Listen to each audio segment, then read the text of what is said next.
Hello, friends. Welcome back to Saturday Evenings Posted Mostly Presents with me, your host, Trevor Stewart 1308. We have the Peanut Gallery in the chat. Hi, Peanut Gallery. Chaotic Techno Wizard. And hopefully we will be joined shortly by the ASOC Prod Cat. But for now, you guys got me. Let's do the ad read real quick. Today's pre-rolls brought to you by the Hidden Leaf, downtown Charlottesville, Virginia, 105 West Main Street, on the downtown mall, above the brick, Suite 200. A great place to go with some great buds to get some great buds. A bud, and the only thing better than their bud is their customer service. Also, they have the lowest prices in town, according to my own personally highly biased research, by which I mean I was incredibly high when I did my biased research. Don't forget to check the website for times and events such as Frosty Fridays, where you can find our other two sponsors, Firehouse, where there's smoke, there's Firehouse, and Kush Gang Snacks, purveyors of fine edibles and drinkables, also findable on Instagram at KGSnacks434. And who is the provider of this morning's breakfast with the Kush Gang. We will be eating some oatmeal cookies because I have been eating too much sugar too early in the day too often recently. But we also have 2 packs of strawberry bombs and a bottle of drip. Nice 1,500 milligram start to my morning. The website for The Hidden Leaf is thehiddenleafcville.com. That's thehiddenleafcville.com.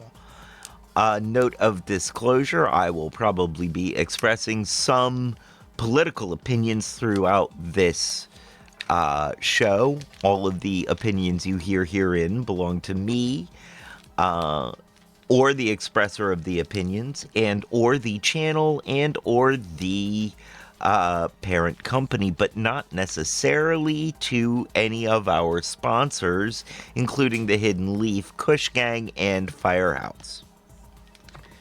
All right, there we go. That's an ad read. Good morning, Kat. How are you? We are joined by Kat in the chat. There's a cat in the chat. Yep, there's a cat in the chat.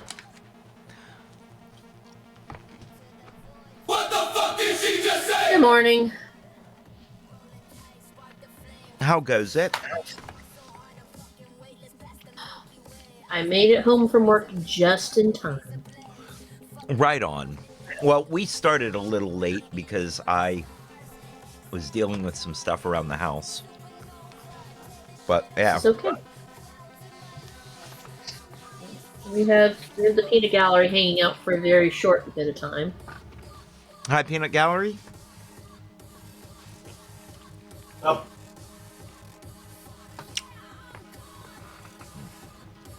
Man, those strawberry bombs are a lot of flavor.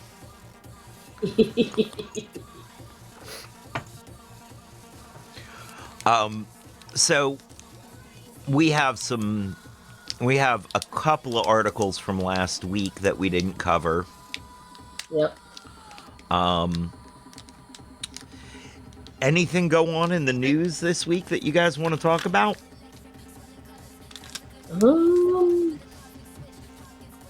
Well, the one thing that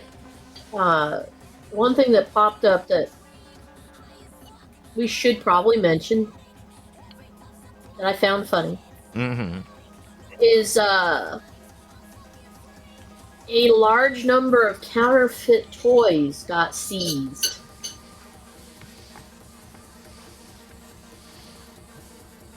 Being imported.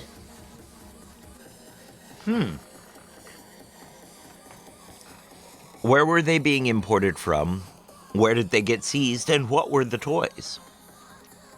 The toys were an assortment of knockoff collectible things like the weird, creepy little doll Labubu.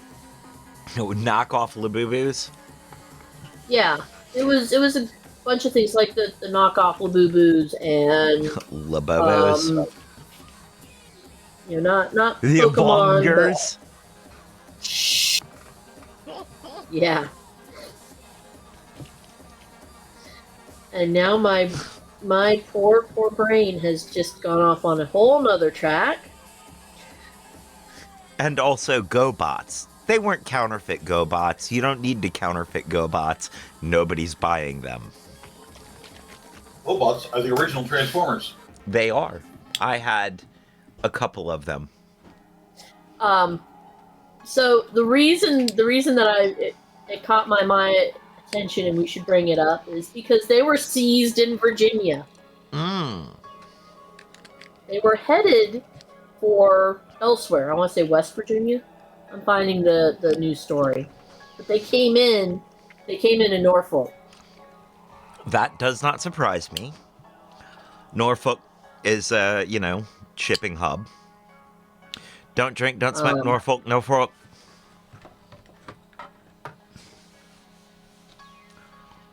Any listeners in Norfolk go, wait, why do they know our high school cheer?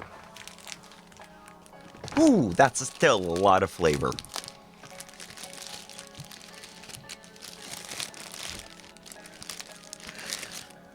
Anyway, I'm putting the news article in the feed for you. Oh, okay. Let's look at that.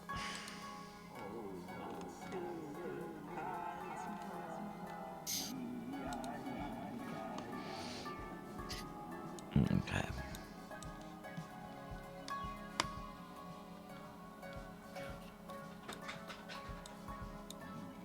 Don't forget to share screen.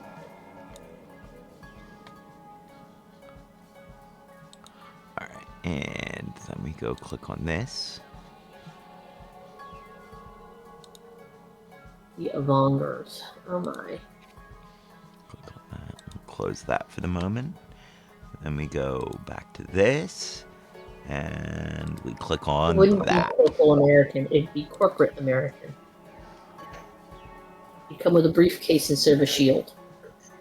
The Incredible Bulk, Spooderman, awesome. and Corporate Okay, America. awesome. Cute.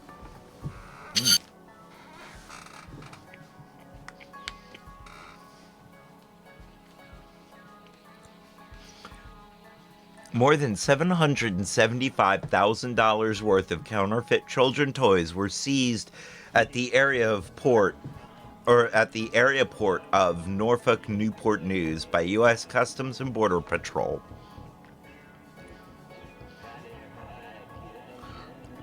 A news release from CPB says counterfeit shipments were seized on October 29th and consisted of 12,191 plush toys, 1,661 backpacks, 1,600 music boxes, 1,430 snow globes, 552 animal floral arrangements, and 200 rose decor.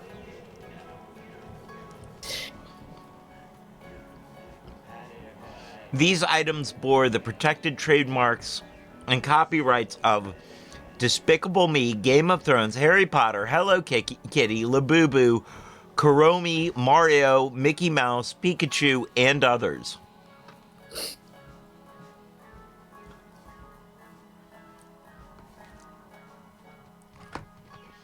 That picture is just... The fact that they posed all of the Labubu with the Department of Homeland Security badge. It's just unsettling. Although the only one out of that group that really fits is the pink one with the red eyes. Oh yeah, I want that. I want this one. I kind of want this one. They both just look really demonic. Yep. So yes, they put the demon dolls with the Homeland Security badge. Mm-hmm. Absolutely fitting. Creepy, but absolutely fitting. Arrived from China and was destined to an address in Wood County, West Virginia. Yeah. It was all headed for a single address. Yeah.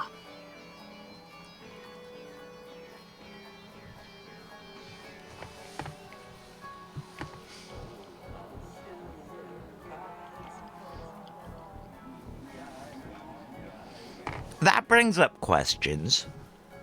You think it was shipping to like an outlet store, or not an outlet, but like a dollar store, or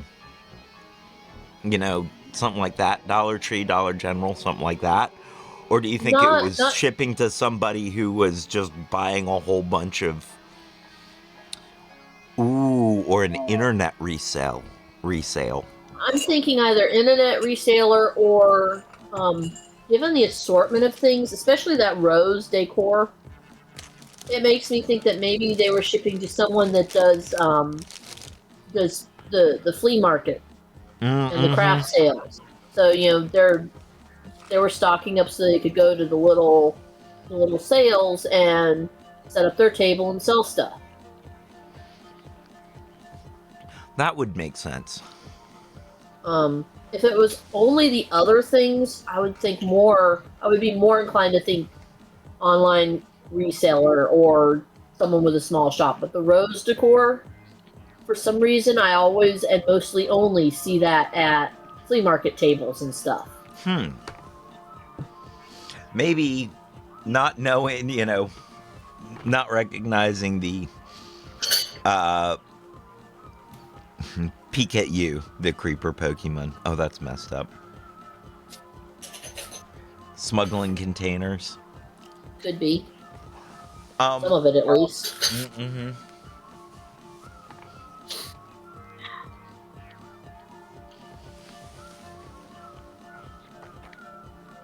I don't go to flea markets that often. I don't go to, and craft fairs and that kind of thing. So I don't see that rose decor. That doesn't bring up a picture in my head exactly. So that didn't, that doesn't, that connection isn't there for me immediately. You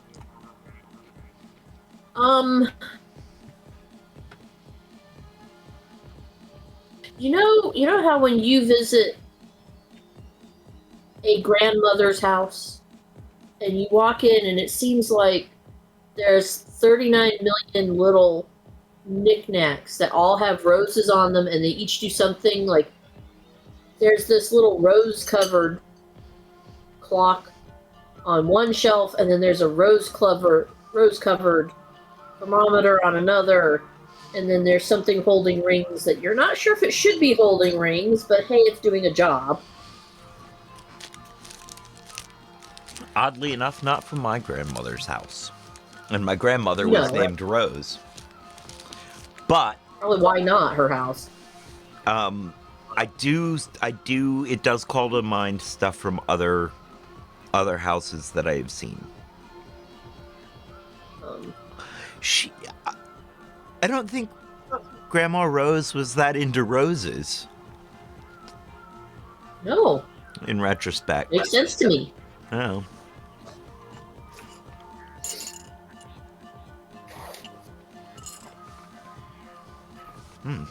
Tasty. I am glad it is tasty. All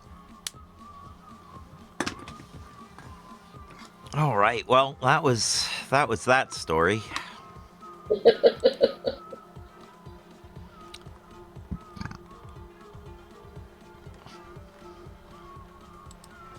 From last week that we didn't cover then. Yes. Trump Burger had 4 Texas restaurants. They've all changed their names. Mm-hmm. That they have. As Texan-born... Why you gotta be like that? As Texan-born mini chain Trump Burger expanded, it made headlines for its unabashed pro-Trump branding and walls covered in merchandise celebrating the president. None of its 4 locations are going by the name Trump Burger. The Belleville outpost has become President Burger. The one in Flatonia. Oh my God. Flatonia? Yeah. It's only a good name if there are hills.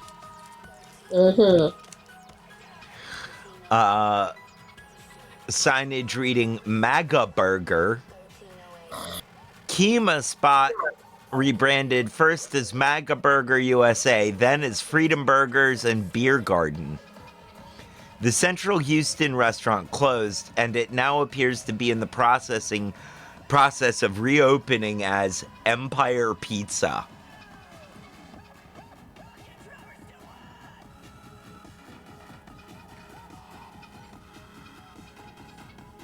Whoa, what?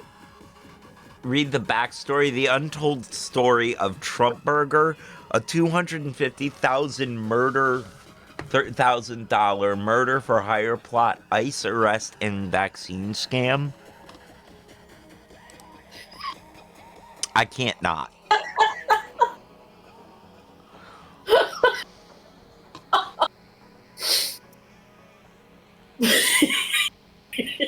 When the plot twist has plot twist. Right? So it's a plot pretzel.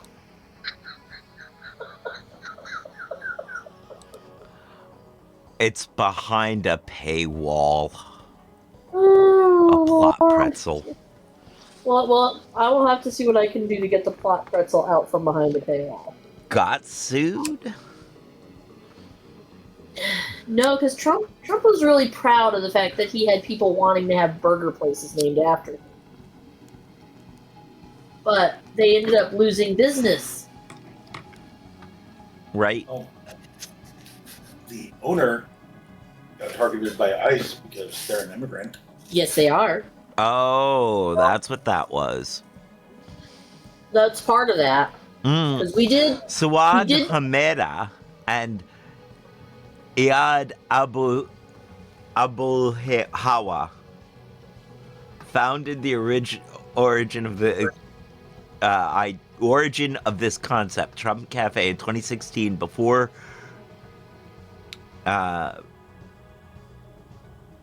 Binet on board, falling out with him. Oh my.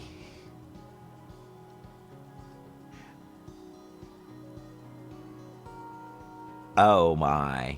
Okay.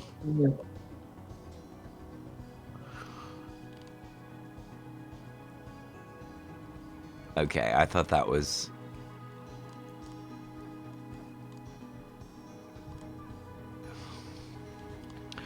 So... That's just bizarre. I am really curious about this backstory now, like... What the heck? Let's see. Let's see if I can manage to get that behind the paywall.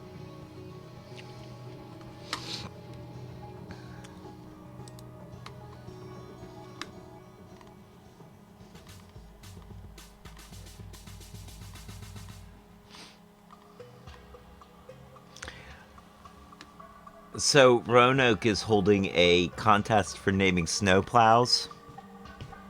They held. These are the official names now.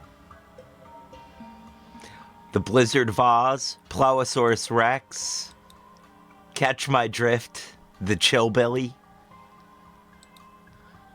Snow Bueno, Plowzar Russ, Snow Matter, Plowzilla, that's cute. Yes. Salt Barn Sally, that's a good one. Plowabunga. Scoop Dog. Yep. The de-icer would have been good, yeah. Roanoke Thaw Enforcement. Sergeant McFlurry.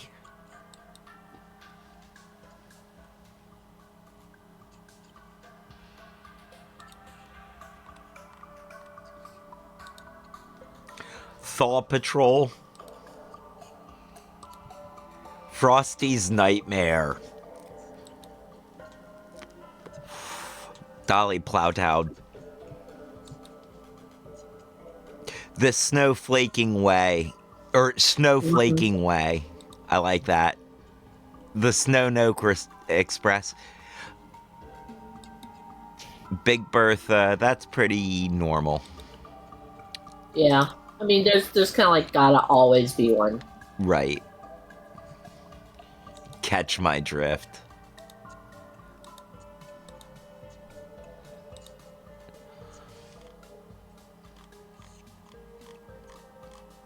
Icebreaker was the one that you suggested last week as well, right?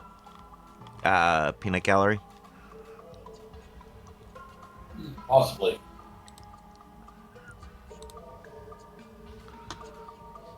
Alright. Well, while you continue to find that, we're going to move on to this article, which is something that has really still been in the news this last week. Alright. Try that. When we get done with this edition article. That's fine. But yeah, this has also been dominating the news this week. Yeah. You know, the video of the members of Congress coming out and saying that troops shouldn't follow illegal orders, unlawful orders. Yes. Which is in the handbook. It's a rule to not follow illegal orders. Like, they are really not supposed to do that. Like, and it's something I think, you know, the U.S. learned after World War II. When I was just following orders became a thing. A really big, like, it's like, yeah, we don't buy it. But, you know, Trump has come out and said that all of these people are seditious. All of these people, all of these members of Congress who did this were former military and or former intelligence services. So, like, or in the case of one, they're retired, but they're not quite former military. Yeah, retired or former. Yeah. Um, Either way, they're trying to call one back so they can court-martial him for this. mm-hmm. They're looking at that court-martial, which is I can't see how that could work. However, you know, one of the things Trump has done is fired all of the judge advocate generals, all of the people who are supposed to tell people what is, or tell the troops what's legal and what isn't. All the people who are supposed to, you know, uphold this idea of what's right in the military. He's fired all of them and replaced them. Mm-hmm.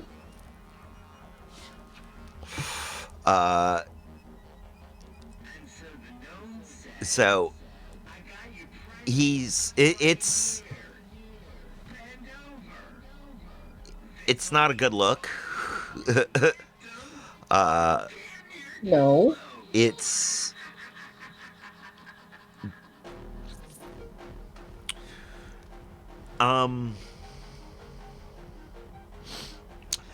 and the fact that he's trying to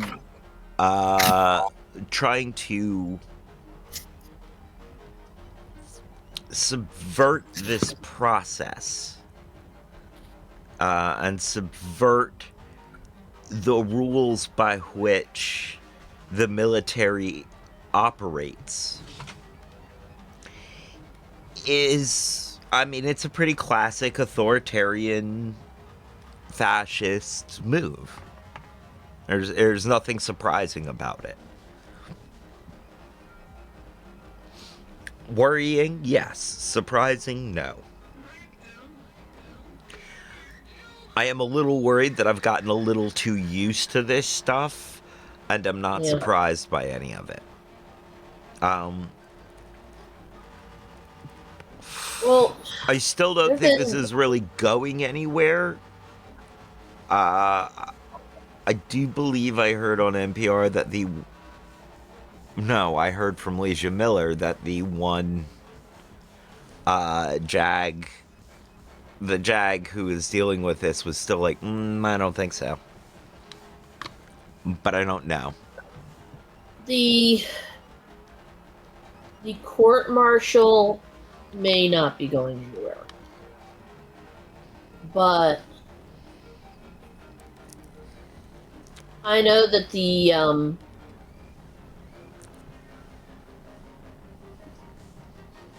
we're talking about Mark Kelly. Hi, Maddie. Thank you for the watch streak. That is awesome. A 5-stream streak. Thank you. That is awesome. Yeah. We're currently he has certain extra protections by being a legislator on top of everything else. Yeah. I mean, yeah.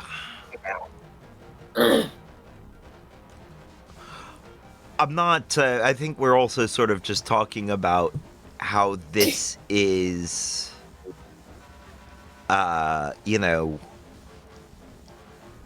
this behavior, I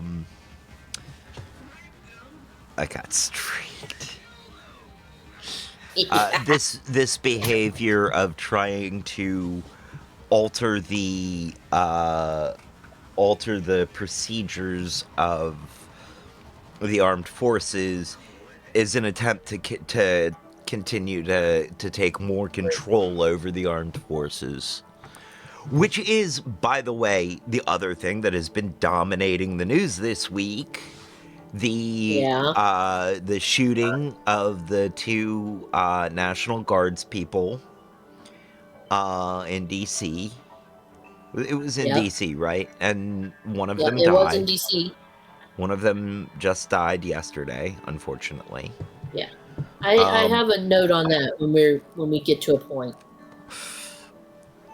Well, I don't have any articles or anything to really look at or talk about, but I've been sort of paying attention to how NPR has been covering it. Mm-hmm. They are still cagey about saying that the suspect that they have in custody did it. Right. And they were very cagey. They were very cagey about calling him a suspect up until yesterday. Oh, what's up, Chris? Right.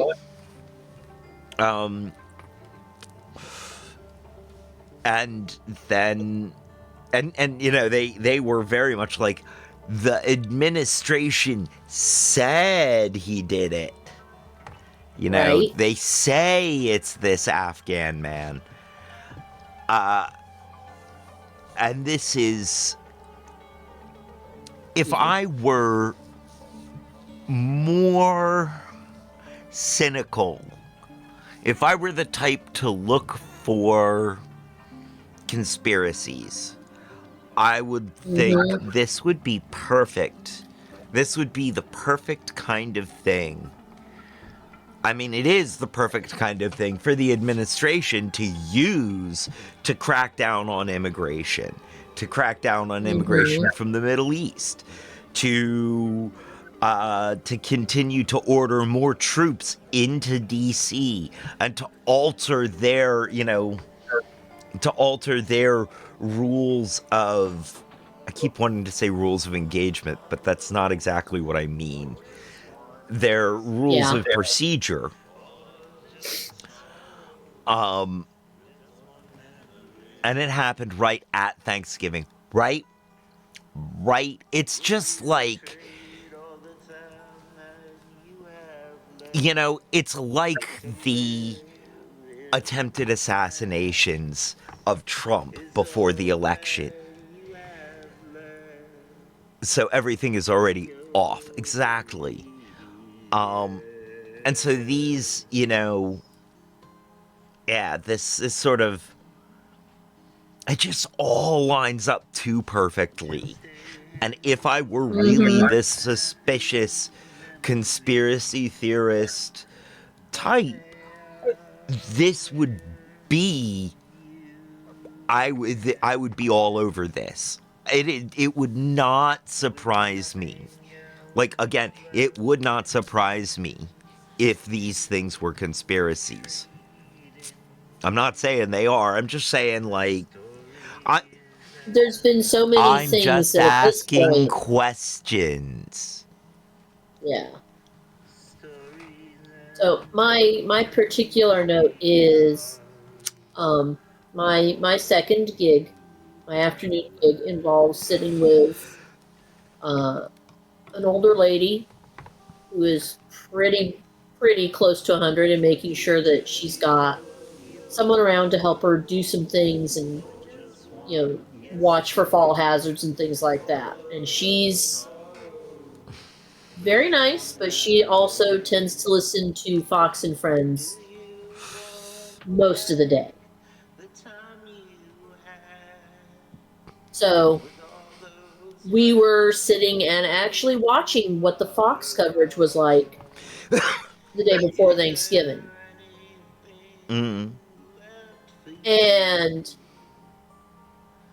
from the time it happened until the time I left, so it was a period of three or 4 hours, Fox was broadcasting that both of them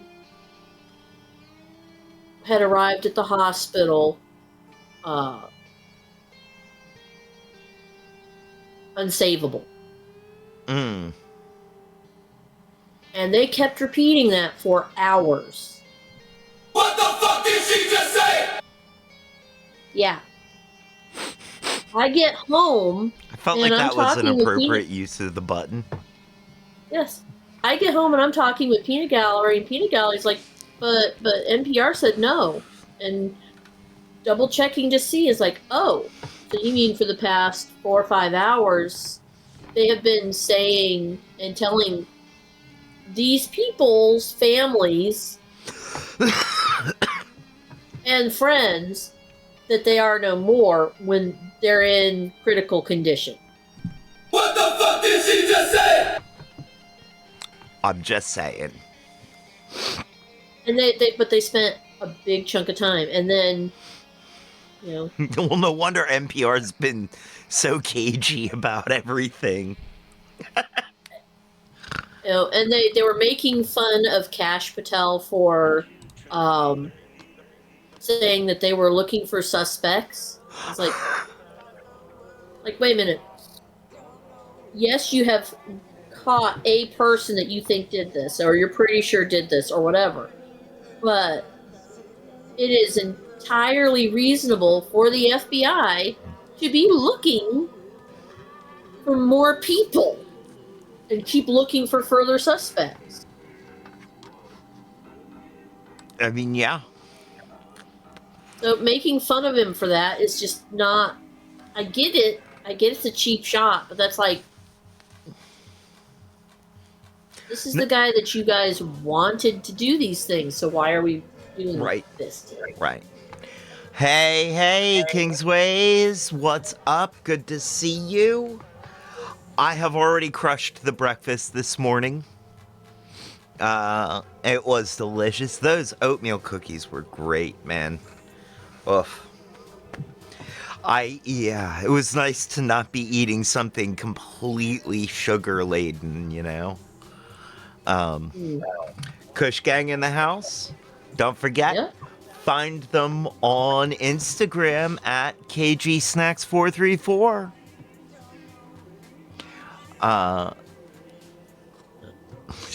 Maddie Holmes with the how convenient. Yep. I'm just saying. It is. It is. I don't think it was, but my ability to be surprised by things that certain people think is a good idea is diminishing day by day. You know, agreed. Also, I put nothing past these people. You know, they are.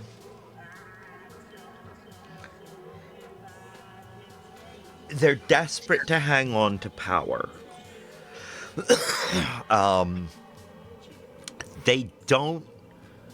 They've shown a disregard for norms, conventions, rules, and laws.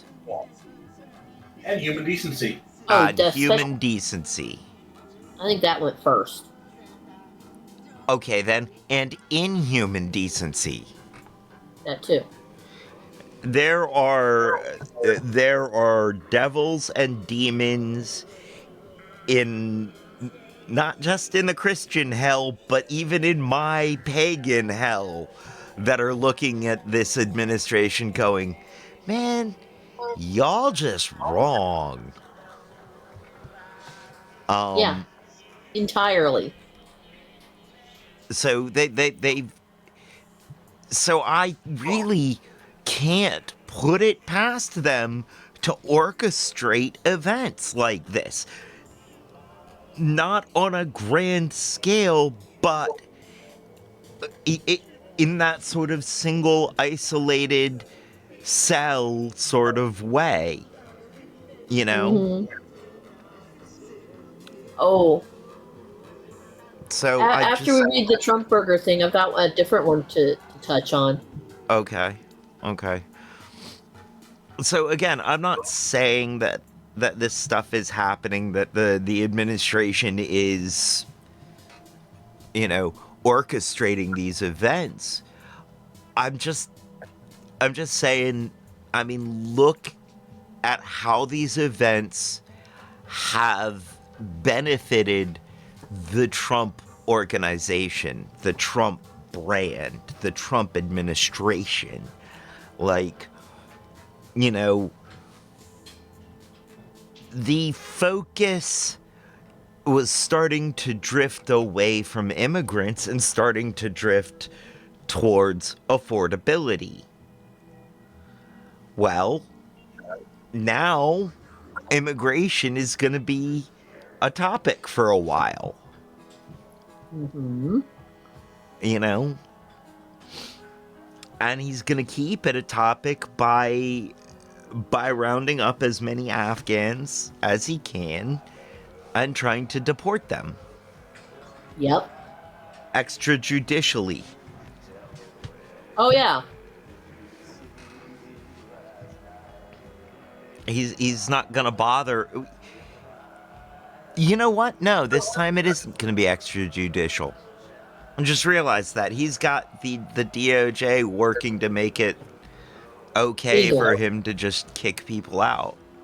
Yep. So there is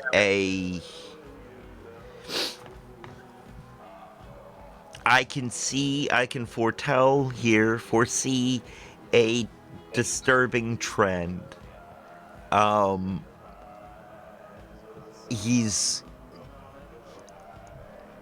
he's gonna use these sorts of events to crack down on, and these are anecdotal events, by the way. This is not evidence of some larger Afghan invasion. No. This is one guy. If he even did it, probably had his own reasons.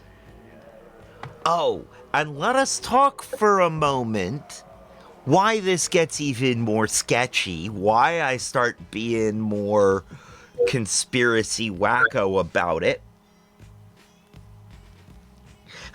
Oh, Peanut Gallery. Oh, Peanut Gallery. Did you send him the same thing you sent me? That one came first. Okay. Oh. Put it in chat. I'm not gonna say it, but go ahead and say it in the chat. I like it a lot. That is very fitting, yes.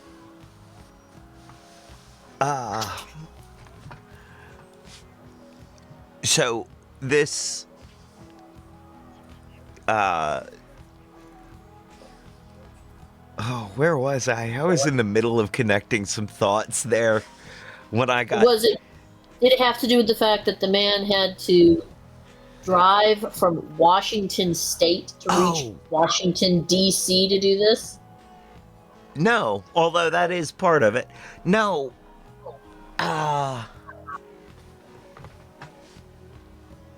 He's not just any Afghan immigrant. No. He was a CIA asset in Afghanistan and had to leave Afghanistan when we pulled out. Mm-hmm. We pulled out so quickly that there was no way Afghanistan was going to get pregnant. Right. Oh, Trevor, why? Why did you even let that come out of your mouth? That was awful. Because Oh. of the DOJ? Yep. It's because of the dildo of justification. I could contribute to your delinquency. Oh, gosh. Not only was he someone that had been there helping troops and been working with the CIA and doing other things, when to come here to do that, he had to pass various other checks and things. Right. And has lived here quite So what threat unnoticeably. Oh. Sorry, you I were was done. gonna say he's lived here quite unnoticeably for like 6 or 7 years. What threats do you think the CIA had to make? Because this wasn't a we'll pay you kind of job. This was a we'll kill all of your family kind of job. I mean, what his threats wife did and the kids CIA... are here. Mm-hmm. And there it is. When we round everybody up and deport everybody, your wife and kids will be safe. Right. Do you think he really believed that lie, or do you think that he went, that they already had a gun to the head of his wife and kids, and now they're threatening to deport them back? Yeah. It's... He... Yeah. Whatever, I hope she has. Whatever threat they made had to have been so immediate that he had to believe whatever lie they were telling him. Or that wife needs to take their kids to the nearest friendly to them embassy and ask for emergency help. Even Canada might work. Yeah. Yeah. Maddie I don't typed think he Canada, but actually I always say believed. Canada. The guy worked with the CIA. I don't think he actually believed what he did was going to work. Right. I think he believed it would buy them time. So, I'm saying, like, this is. I'm all of a sudden. I'm not saying that any of this actually happened. This is all me alleging this. Allegedly, This is all of this speculation. happened. Speculation, opinion, and coming up with theories. Right. It is, however, I mean, it's right up the CIA's alley. Like, this is a CIA kind of thing. Yes, it is. It was better than the real alternative. Yeah. Yeah. This is. Yeah, like. And this is the kind of behavior that I would not put past them.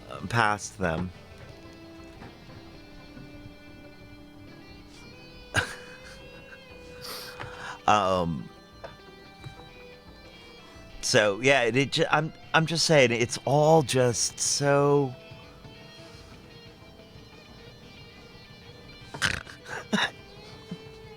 Yes. Yes. For me, it was Tuesday. Raul Julia, may you rest in peace.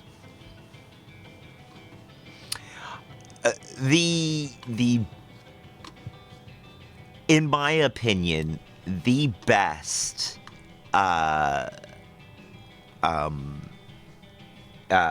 Gomez Adams.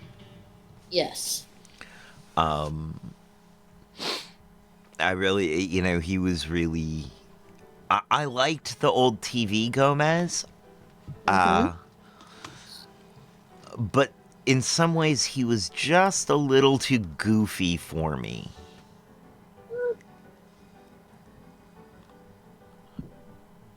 All right. I can see that. So hopefully that'll work. Yes, let's see what's up with this. I had to convince the archive that I was not a robot. Yeah.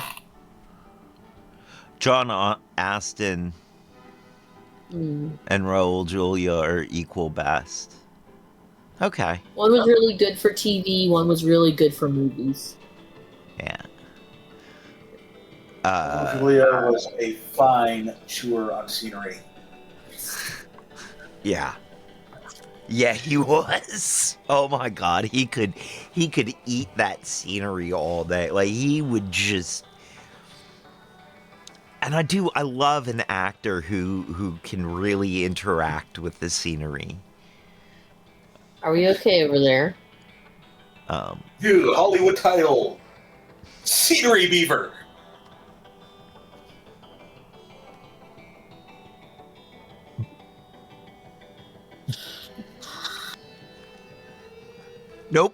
Nope, I'm not going there. I am not going there. Ain't nothing I'm about to say gonna be right. And once everything said in my statement was entirely meant to be innocent. And yet somehow when you say it,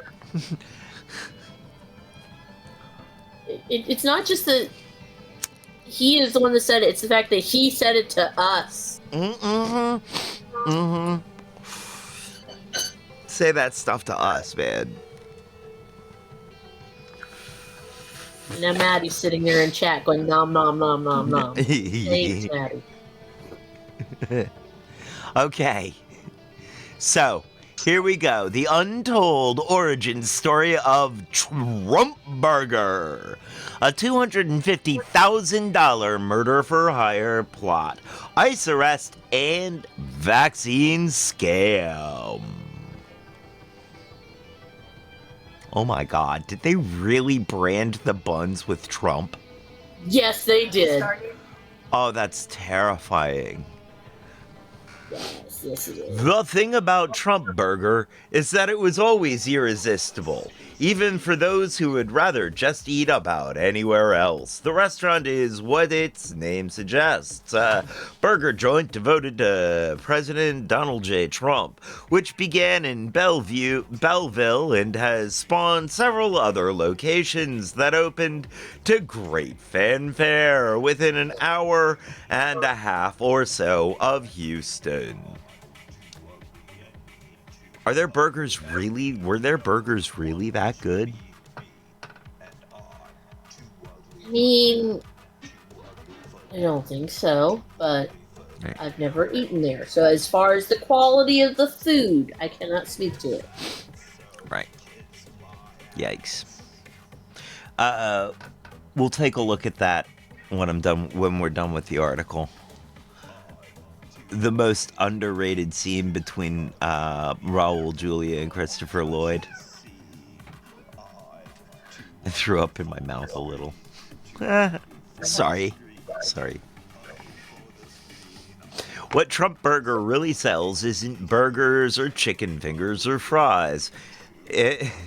And it's also not the Trump Revenge Tour baseball caps or the fake news t-shirts on the shelves. Trump Burger is a curated experience for like-minded people. It's a place where Trump voters flock to enjoy life the way they think the country should be. Americana on the walls, politics on the menu, woke left at the door.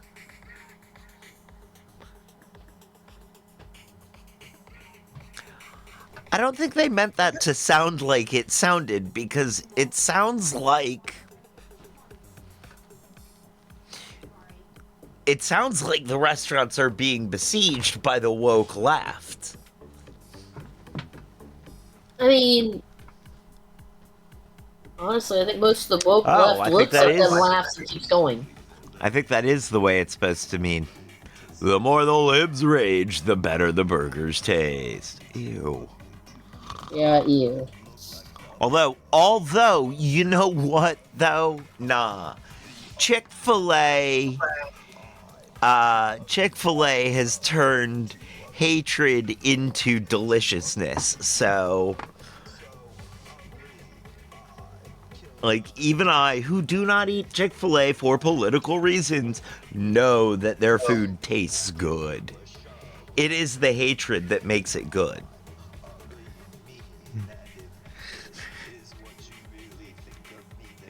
Nobody gives a shit about this place. Now food is political too. Oh yeah. This is their sleazy marketing. Now, we've been fighting culture wars through fast food for 20 years now. Yeah, exactly. All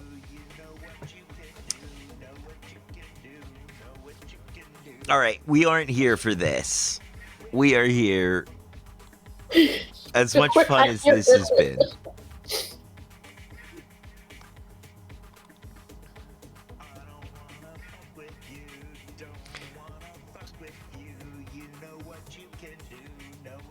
Okay. Part of the allure, aside from the brash political persona that mirrors Trump's own, that's, yeah.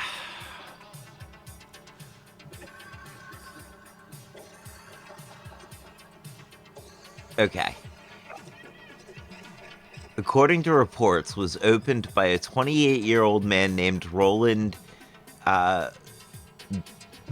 Bienney. In 2022, Houston Chronicle wrote that he was first born in Boston, moved to Lebanon as a child, and returned to the United States in 2019 to find the country governed by a president he admired. Other outlets referred to him as a Lebanese immigrant.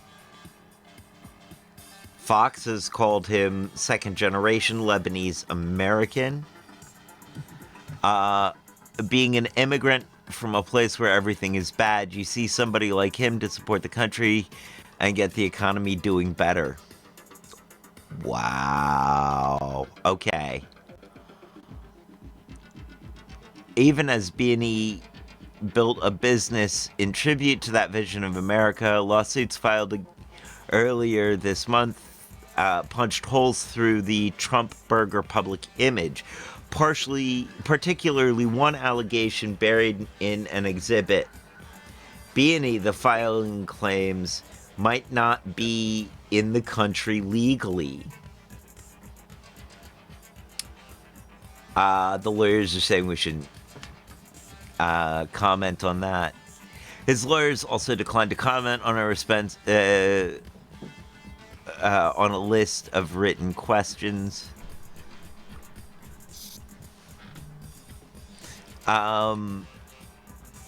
Okay, so... But the cracks in the tidy Trump burger tale go deeper than allegations in a single lawsuit. The right keeps writing to fight over Starbucks Christmas cups. It's no longer a study in poli-sci, now it's poly-fry. Now they're trying to cast doubt on him being in the U.S. It doesn't matter, they just got the story out, and now it's real, regardless if it's true or not. Yeah. Okay. But the stuff that are really interesting... Subplots involving a vaccine scam and a murder-for-hire scheme. It's one of clever branding that meets a moment of what, as we as a society, require for legitimacy. And it's a quintessentially American saga. Oh, by the way, earlier, Maddie and Kush Gang, we covered how all 4 locations closed. All 4 of the Trump burgers are now gone. They've become other things. And the main one is turning into Empire Pizza. His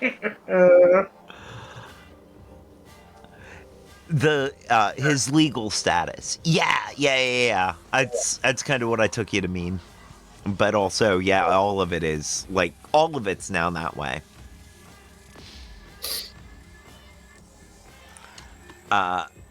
A person with a Middle Eastern background who loves Trump did indeed start a restaurant in the Houston area in his honor. But that was back in 2016, not 2020. And founders were a couple named Eddie and Sue Hawa. Which is not what we read before. No, it's not. Guess the burgers suck. Yeah, I'm sure it's the burgers. I'm sure it's the burgers. Not that prices went up due to tariffs and that the people who support Trump can't afford them anymore. Mm-hmm.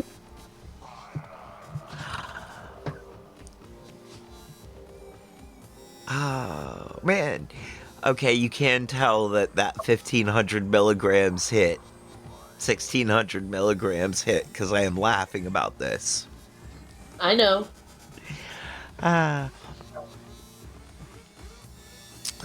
So, the other news source gave us different names for these people. Well, the other news source was what, MSN? And this is from the Houston Chronicle. And obviously the Houston Chronicle is a right-leaning news source. Yes. So at least in this article for sure. Yeah. Oh, this is interesting. This is so interesting.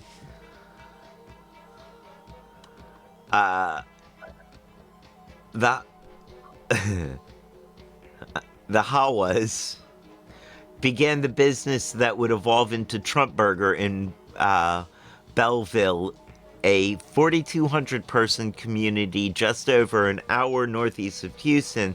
The Belleville Cafe sat in what was then a pink brick 2-story building in a town square evocative of the Old West across from the thoroughly modern country courthouse. Inside the cafe's red doors, the clash of old and new continued. Old-timey wood, swiveled bar stools linked a sleek black bar top. Lime green walls faced exposed black industrial chic. Black beams half covered the wood ceiling. I mean, that does evoke an image. Mm-hmm. Okay, at the end of October 2016, just days before the presidential election, Eddie and Sue Hawa debuted a rebrand Trump Cafe. The spotlight descended. Eddie Hawa gave an interview to Houston TV news station wearing a gleaming white chef's coat, explaining, "We've done it not to get more business, we've done it to support the president." The election was still days away. Hawa, according to the news anchor's summary, was a Muslim from Israel who was not at all offended by the Republican nominee's rhetoric about Muslims or immigrants, because Trump was not talking about people like him. Oh, wow.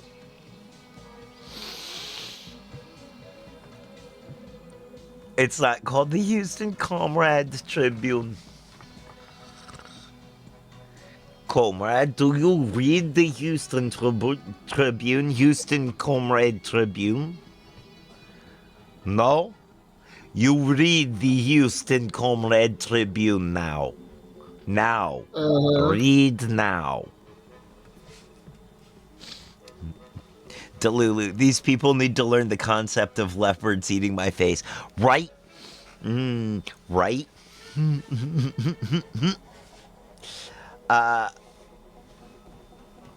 Oh, wow.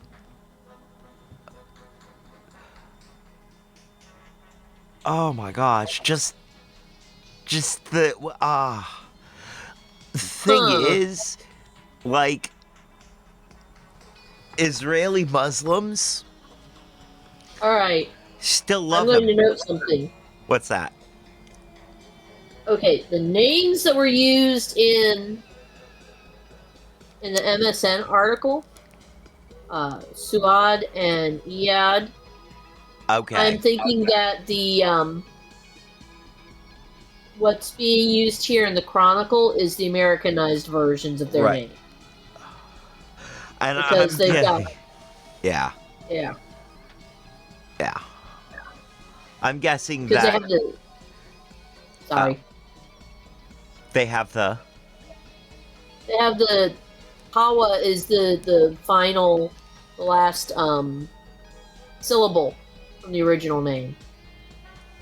okay. So it's reading like they Americanized it. Or at least And I'm the author of guessing this story did.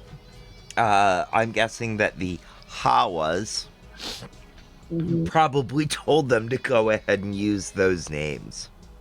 Yeah. Especially when they got the blank look from the reporter. When they said their real names. How do you spell that? Just call us Eddie and Sue. Exactly. I wonder if Israeli Muslims are from that area or if they immigrated from somewhere else. I think they're from that area. Mm. I think so. I think originally they wandered to it and settled back when they were still, when they went from being nomadic to being non-nomadic. Mm. I think, like, that's the kind of claim that the Palestinians have on Palestine and that the Muslims have on Israel. Like, yeah, they came to it after all of the sort of the stuff, the early Christian stuff happened. But no one was there. And so they settled. I don't know that that's exactly how it went, but and so when after World War II, hundreds of years later, they were forced to make room for Israelis. Like, that's why they see Israel as an occupying state. It's sort of like how the tribes of the tribal Americans, I'm very careful about how I say this because they weren't necessarily indigenous to the area. They did wander here across the land bridge from Africa. Like everybody wandered to where they were from Africa, but as indigenous to the area as anyone who is anywhere can be indigenous to an area that isn't Africa.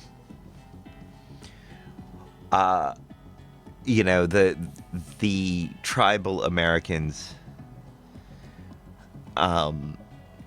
settling here, having been on this land for a long time, and then these settlers, colonizers come over and start invading.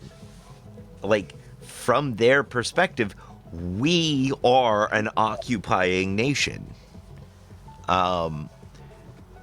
There have been land and shipping trade routes and migration routes between Africa, Middle East, and India for thousands of years. The Bering Strait. Sorry, I misheard something previously. Oh, yeah. Yeah. But yeah, no one... what I was saying is that no one's indigenous to anywhere but Africa. That's where humans started. We are an invasive species. But that's what it is. Like, and so this...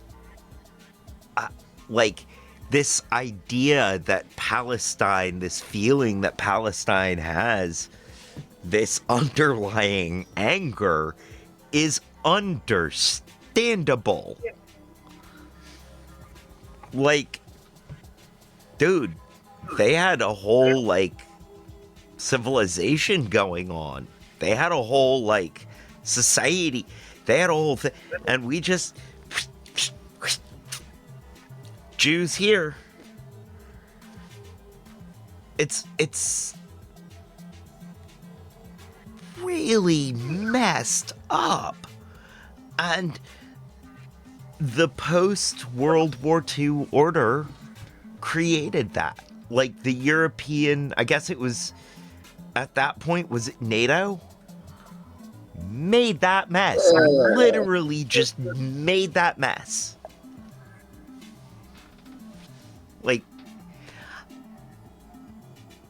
and I mean, to some degree, there's a very small part of me that's like, I get it, okay? The Jews just got holocausted. They need something. But what a poor choice of actions. Like, just what a... And so... And so the way that's been playing out ever since, I mean, it's just not... It's not gonna be a solvable problem. And I think it... Of course we have to try. There are always... I think we can get it to where it's not a violent problem. But it's gonna constantly need negotiation and outside help. It's an outside problem. Outsiders made the problem. Outsiders are responsible for helping to clean it up. The United States, not least among them.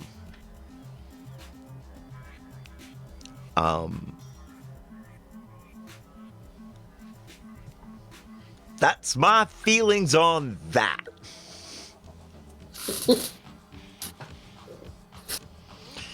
Wow, Trev. You want to climb down off your soapbox? Remember, a vote for Trevor Stewart 1308 in 2028 is a vote for the dictator you deserve. Yes. So let's get I'm back still to... not part of that government. I will sit here and vote, but I am not part of the government. That's what you think. Thank you.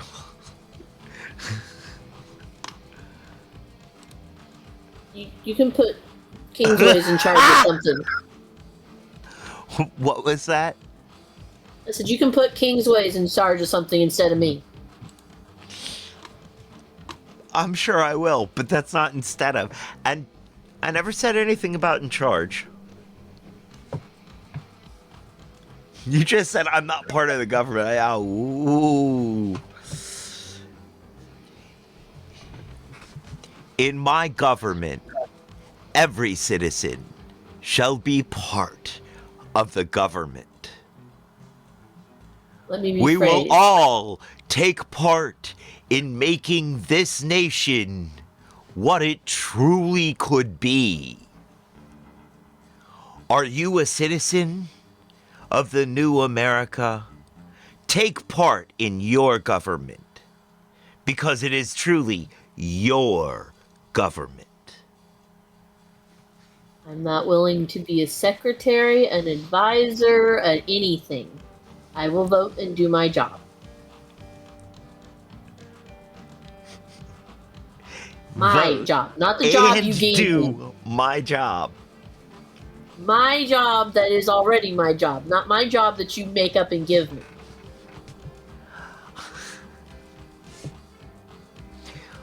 Oh, I will not make up and give you a job.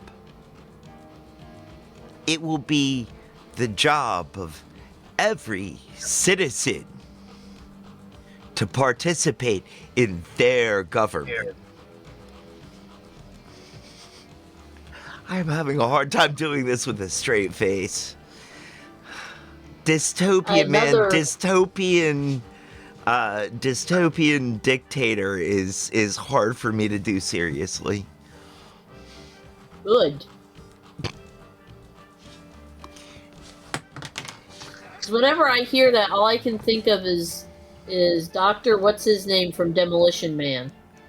Oh. I need to rewatch that. Brush up on him. This is my imitation of what I think, Big Brother would be doing right now. Yeah.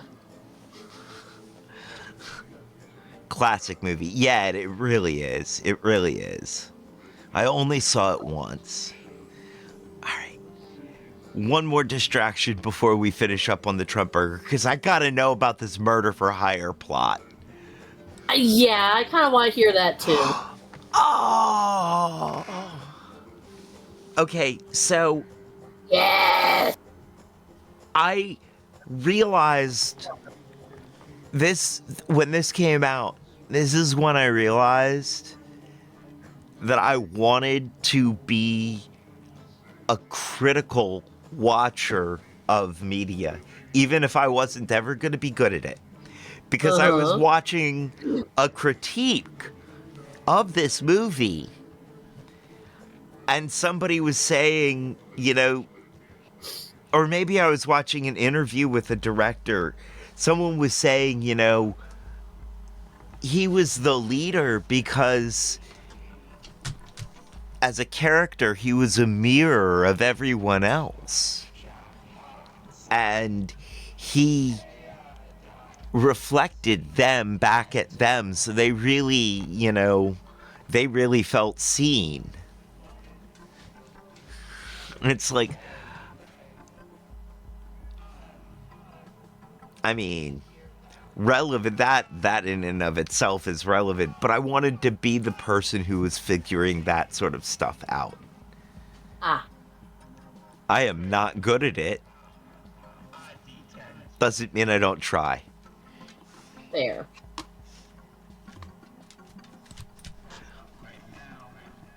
Alright. Very fair. All right, murder for hire, because we really want to know how murder for hire happens with a burger stand. All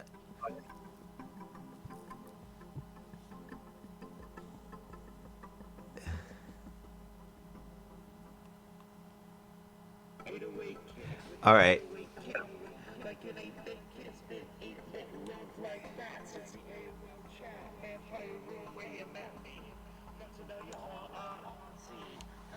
This version of Eddie and Sue's American Dream didn't last long.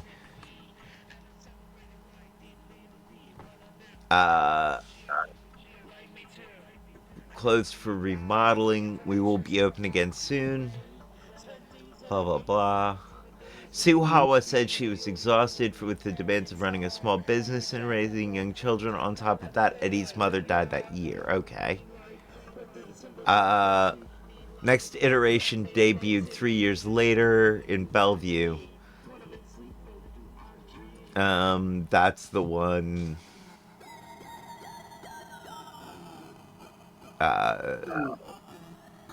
Trump Cafe 2.0, now branded Trump Burger.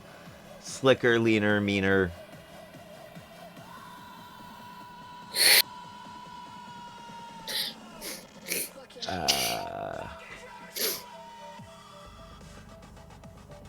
Jesus. Oh, gosh. Okay, come on, guys. Does it take forever to get to the point? It really does. Like,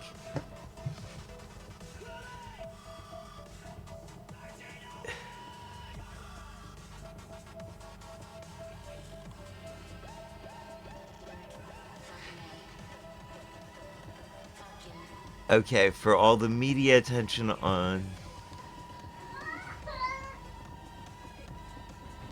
Uh-oh. Yeah, I think he's tired.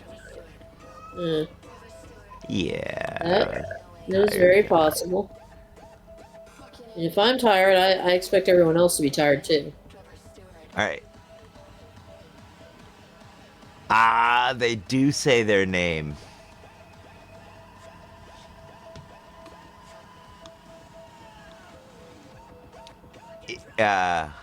Iyad Abul Hawa and Suad Abul Hawa.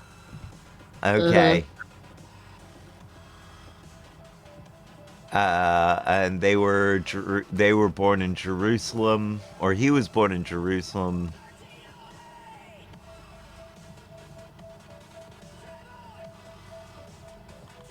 Oh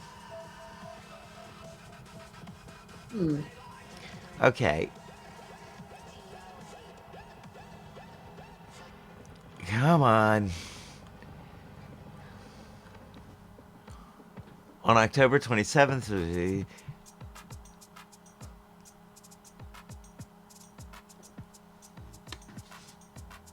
okay.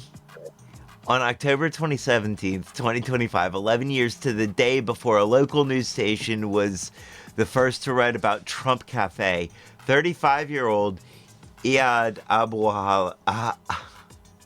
El Hawa, I apologize to them for mispronouncing their name, was arrested on charges of trying to defraud Medicare by giving fake flu vaccines to senior citizens at about 1,100 ExxonMobil employees at a health fair. The actual substance was sterilized water. Okay. A photo snapped at the hearing 4 days after his arrest shows Abwel Hawa in a dull green jailhouse button-up, his hands cuffed in front of him, his expression stoic. But the face is the same as the one that couldn't help but smile at the news cameras a decade later as he described his quick success with Trump Cafe and his dreams for the future.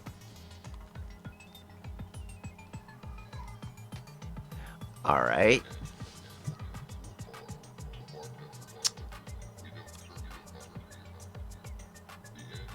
Okay, here we go.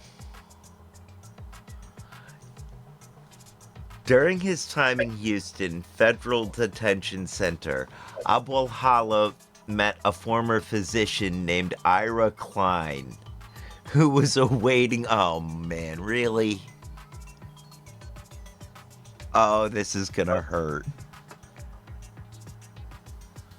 Abwel Hala. Yeah. Abwel Hala. Oh. Abwel Hawa.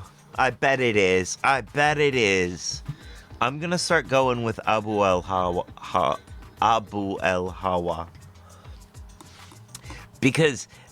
Partially because Abwel Hawa.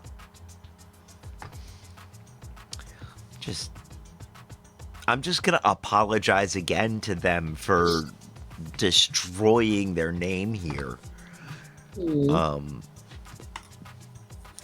My bad. And I'm not gonna stop trying to say the correct name because that seems a little disrespectful.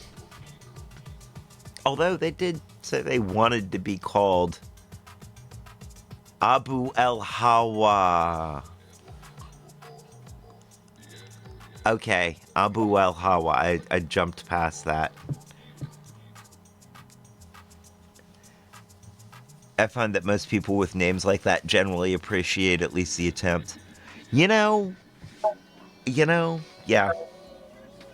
As someone who's heard every variation from Trampus to Treasure, I mean, pretty much every alternate set of vowels in every spot. I mean, as long as there is a T and an R at the front, they just go with whatever they think they see.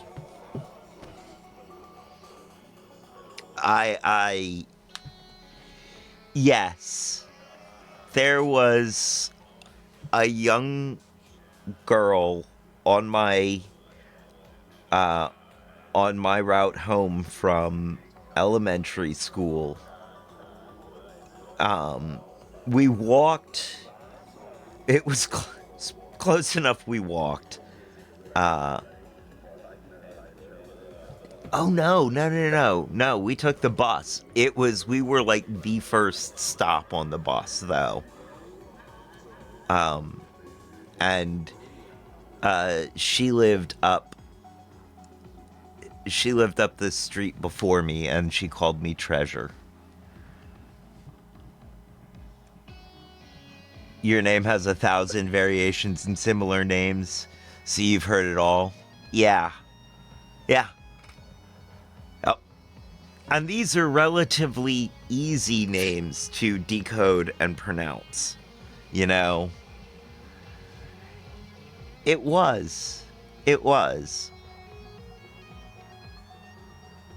I mean, I can't remember her name at all. It must have been 1984 or 5, I think.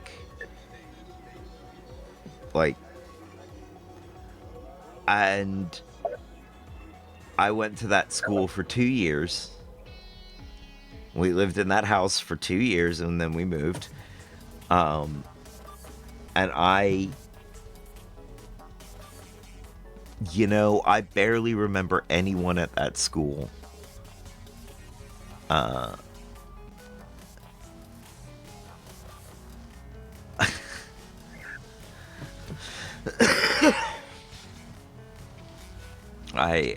yeah.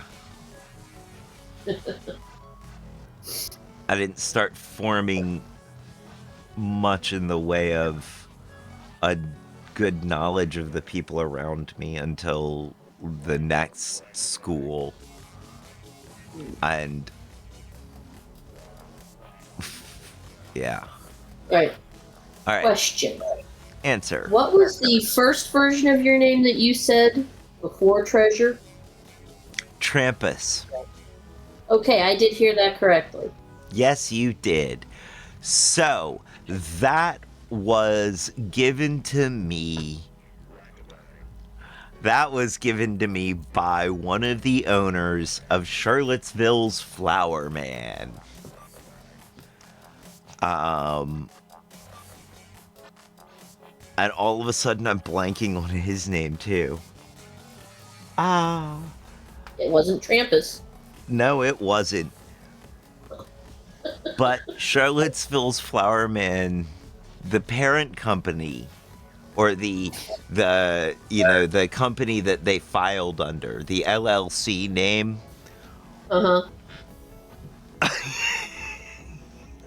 Yep, you heard that too. The filing name was Underhill Incorporated.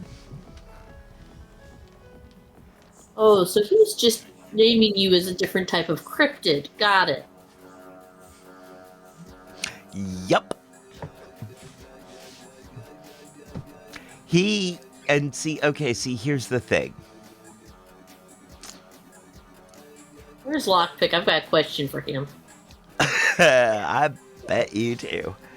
So, this was a family-owned business. This guy and his wife and her brother owned and ran the place.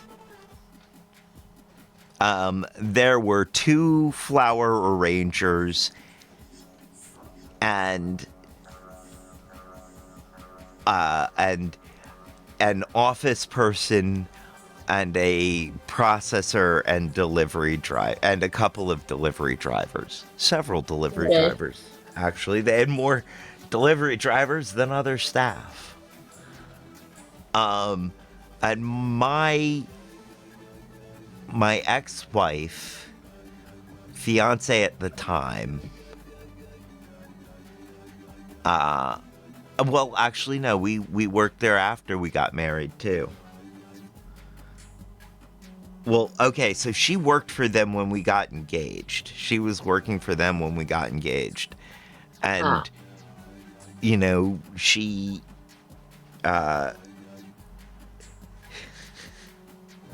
she had worked for them off and on for Shaggy Dog Story Time. Yes. Okay. So she had worked for them off and on for, I don't know, forever. Forever. And at some point, I was between other jobs, and she brought me on. And I started working for them.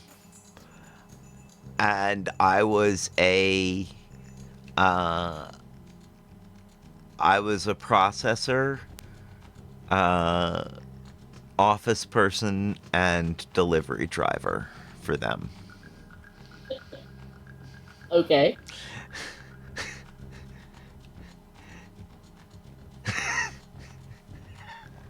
Yes, Maddie, that is exactly what this feels like. Because this isn't a story I often tell. I mean, a lot of interesting things happened, sort of. But, I mean, what really happened is I learned about plants. I learned about how to process and identify plants. And I learned my way around a lot of Charlottesville and Albemarle County. And I cemented my internal sense of direction. I mean, it was level grinding for my ranger levels. Uh-huh. That's what it was. This was, but apparently not how to identify moose or elk. No. Moose are the big ones. Elk are the less big ones.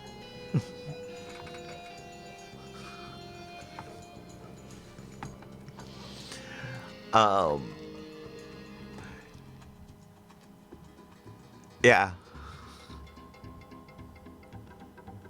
That was okay, so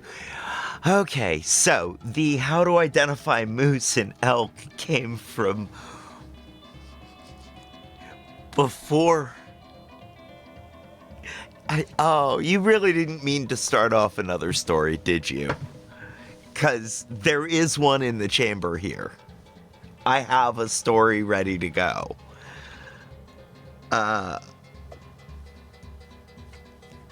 So, my ex-wife's ex-husband's family is from New Mexico. And they lived in New Mexico for a while they were married. And so he and I got along great. She is now someone. That's not what the story's about, Trevor. So, at one point while we were dating, before we were broken up, before we got back together and got engaged, we were living in New Mexico after living in upstate New York. And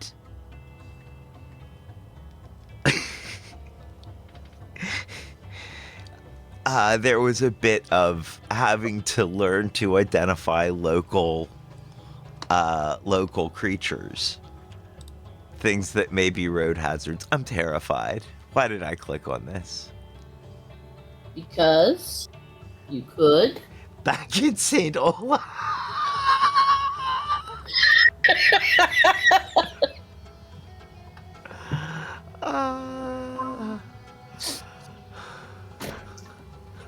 Bless you, Maddie, and thank you. That is very appropriate.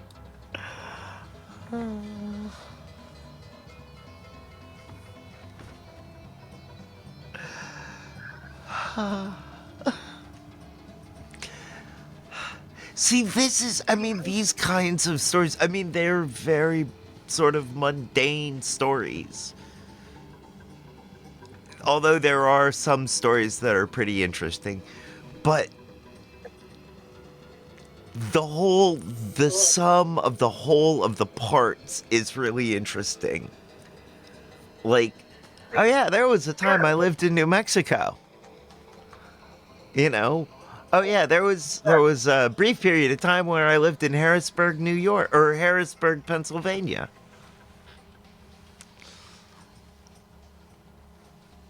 Wasn't that interesting, but I lived there for, I couch surfed for about 3 weeks. Okay. Back to the murder. During his time in Houston,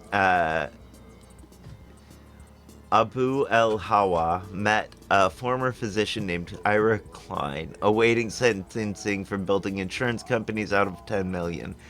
Klein, according to legal filings, wanted Abu El-Hawa to help arrange the assassination of an FBI agent, a district judge, a U.S. assistant attorney, and Klein's wife. He could pay $250,000. Dude! For $250K, you're lucky to get...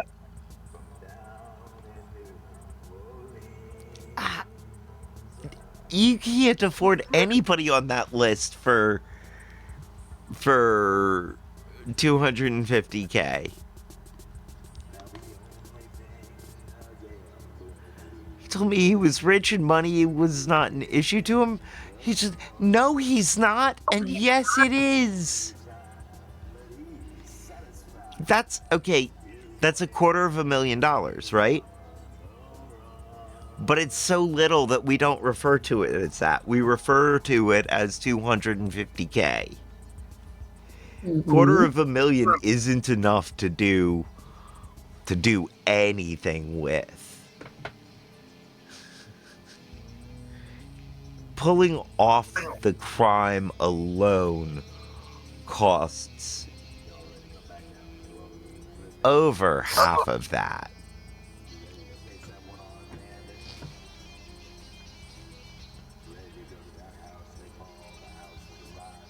The gun would cost one of the guns would cost that much.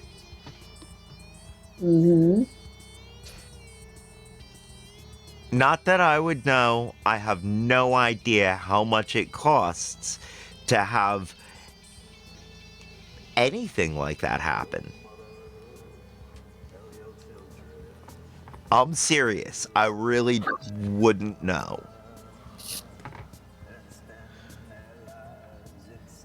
You can get a gun at Walmart. A gun that you want to use to assassinate somebody with? Nah. All right. Realistically speaking, I mean, they were going after someone that's better protected, but as my favorite Canadian lawyer is wont to say, while it is not cheap, it's not also not that expensive, because generally it gets subcontracted out to desperate people that either need money to go buy something or have bought something and they need their debt erased for it.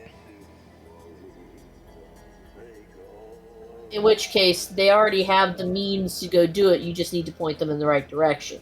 It doesn't work real well. They frequently get caught. But I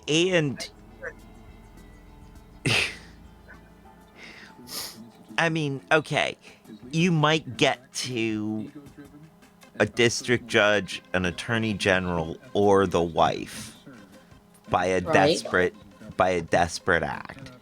It is true that anyone can kill anyone as long as they're determined and the other person isn't expecting it. Right. But the FBI agent, man, nah. Also, like, I mean, I guess you can subcontract out to, to somebody who will then subcontract out, but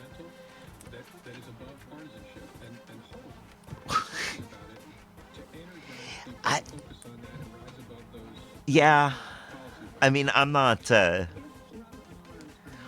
gun expert here, Maddie. Maddie's correct, basically. There you Legally, go. you could go buy something. Illegally, you could buy something. Frequently, the kind of person that you're hiring is just going to go steal it. That's fair. So there's no cost involved. But, all right. Remember we talked about the Florida lawyer? Oh, yeah. Oh, God, yeah. But see, that's the whole point. And it was subcontracted out. That's the whole, like, I guess the thing is, the people who want it done don't want it done bad enough to have it done right. You just arrange for the sale off site of the gun show. Yep. No, because usually the person looking to do something like that does not have much money, and their goal is to eliminate a problem so that they don't have to spend more money. And therefore, I'm they're just not saying, but thinking. They're Klein not said thinking.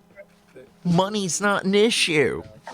I'm saying $250,000. It sounds like money's an issue. I mean, they got caught, so yes. Also, I mean, also, he might be FBI, yes. Don't cheap out on your assassination budget. That's what I'm coming to. That's Yes. what I'm going for. You get what you pay for. Right. Don't cheap out on your assassination budget. You know, I feel like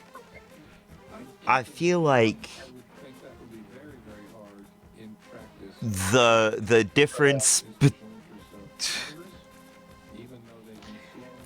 between 750,000, $750,000, or $1 million, you know, that sort of range, and 250K is the difference between nicking an ear and getting caught in the bushes on the golf course. Yeah. That's the difference. Like, and if you are willing to go up more than that, I mean, goodness knows what you could get. But I'm not advocating for anything. I'm just saying, hypothetically, if you were to want to make an assassination work and get away with it, the more money you spend, the better chances you're gonna have. Hypothetically. In Minecraft. Yes. I realized somewhere deep in there that I was gonna have to start qualifying that, because it sounded awfully instructional. Yes. And it's not. This is We're comedy not. show. We do not give instructions on how to do anything correctly. Please ignore us.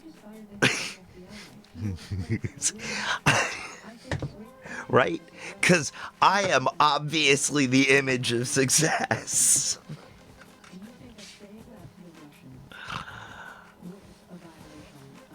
I'm just the image of a grinning cat, so I don't know what you're talking about. Right.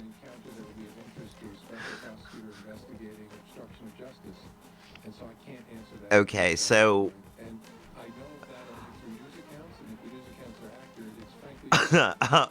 Abu al-Hawa reported the offer to the authorities. The agents recorded his conversations with Klein. After Klein paid the $250,000, the government charged him and seized the cash. Oh my gosh. Okay, so that's... Jeez. I'm just saying. Hey, buddy. Elvato returns.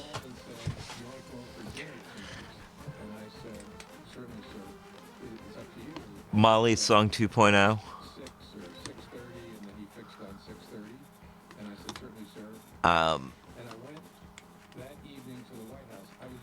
Molly's Game 2.0.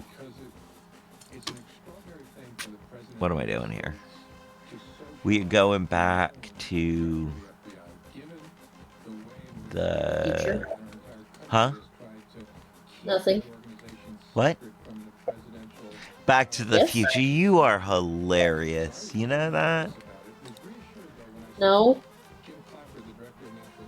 I know nothing. This is one of my favorite Hear little nothing. gifts to give. See nothing. It looks so simple and elegant, and I love how it has that vintage look.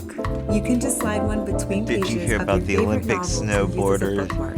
turned And it hugs so cartel closely to kingpin? pages thanks to the magnets. This Cartel kingpin. Oh yeah. I'm terrified. What's the punchline? No, it's a legit news story. The punchline is the fact that his lawyer is now up on charges for advising on how best to do what we were not advising people how to do. Hold on. We will get to that. We need just a moment of some brilliant acting. Yes, we do. Because I also need a second to reset so I can work on the punchline. Okay. Rivalry. Gomez, do you remember what we were like? I hated you. I despised you. I choked him until he lost consciousness and had to be put on a respirator. I tied him to a tree and pulled out 4 of his permanent teeth. When he was asleep, I opened his skull and removed his brains. You did?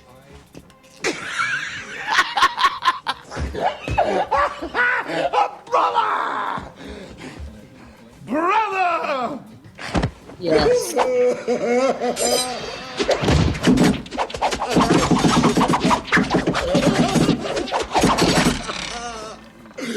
Children, you see?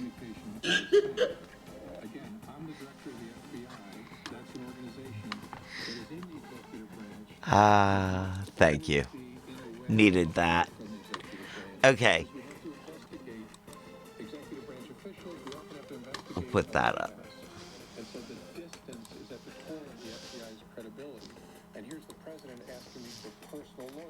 Did you hear about the Olympic snowboarder turned cartel kingpin? Cartel kingpin? I guess there wasn't enough snow in winter sports and he had to go for the snow in bowling. Yeah. That's a good one.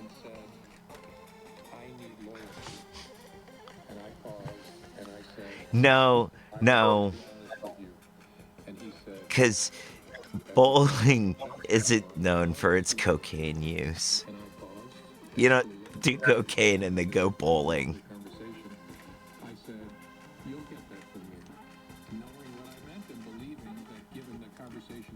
I mean, fair.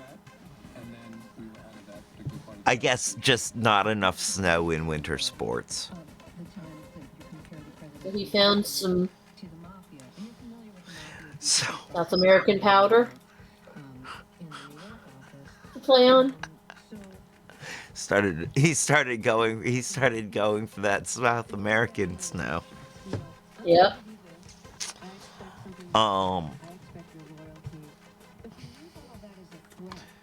So his lawyer is up on charges for giving those For yeah. for providing how-tos and providing ways and means of powdering everybody's noses and Have fun at the soliciting and event. gaining. Remember, everybody, you can go find Kush Gang snacks at the Canna Market on River Road in Charlottesville. Today, starting at 4:20, I think. Yep. I think so. They are up the stairs on the right, I believe. Oh, forgot to say. Cat. Yeah. They're in. Okay. They're in on the gingerbread houses. Okay. And yeah. Okay. He's trying to remember to get in touch with you. Look, This is a busy time of the week for him because Frosty Fridays yesterday and the Canna Market today.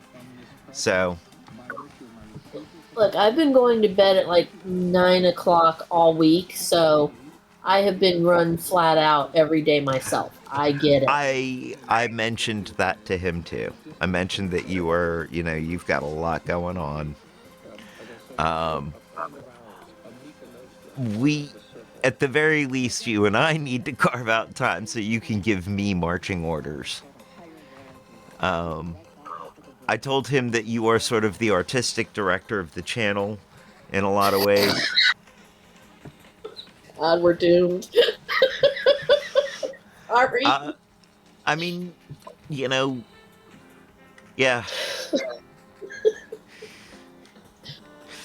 I've done a lot of the design work so far and will continue to, but now if people don't like it, I get to say it's It's the ASOC Prod's fault. well, it's your fault for not stopping me.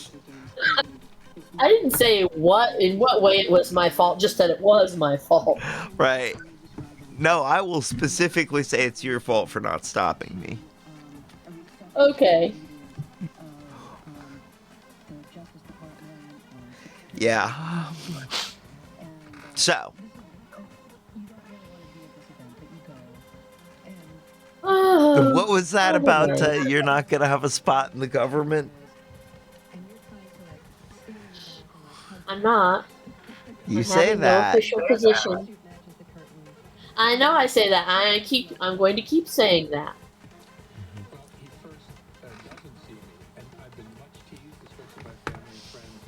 I think that Kush Gang and Maddie and Lockpick are going to have official positions before I do.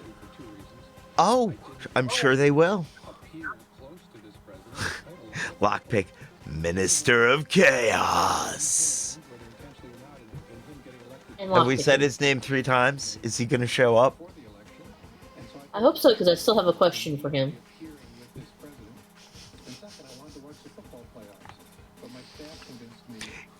He recently asked if he sees us in chat like this, is he welcome to just hop in and be chaotic? And I said yes.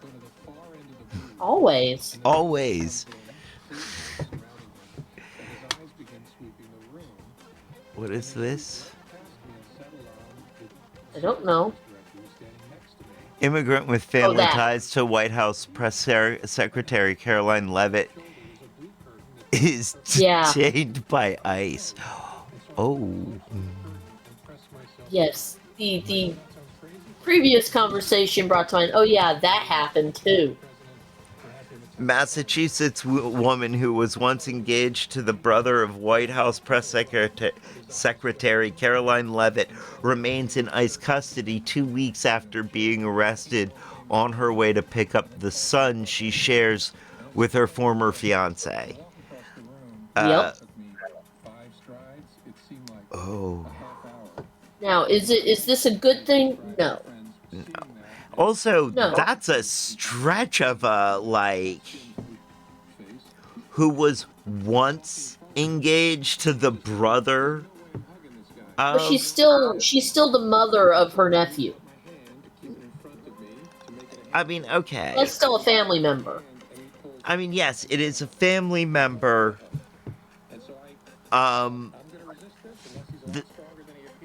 Who's this article submitted by? It's from the AP. Yeah. Okay. I mean, the AP isn't specifically leftist, but I mean,